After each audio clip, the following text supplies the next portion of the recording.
Have you ever wondered why we go through all the necessary steps for the KAKU installation? Now, I know that everyone's been trained, whether it be by the video, hands-on, job aid, or even all three. However, many techs are still not using the techniques that have been trained. Why? Well, because a tech or two has told them that they can still get a strong signal, even if they were a few degrees off.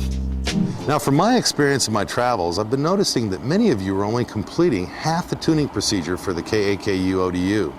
What I want to do today is take a few minutes of your time to help you understand why we're doing what we're doing.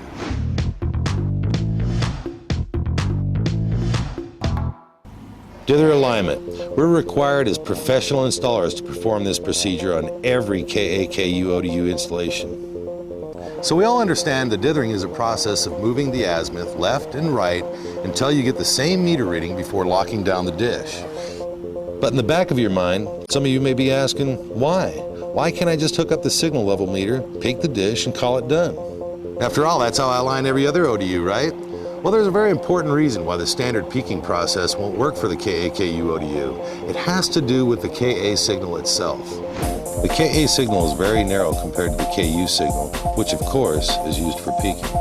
While the KU signal can show a peak signal strength across several degrees of azimuth, the KA signal can swing quite a bit within that same range. What we're doing in the simplest terms is gaining a direct bullseye on 101, so that we have optimal gain on both 99 and 103. If we go on either side of the 101 bullseye, we're simply gaining too much of one or the other.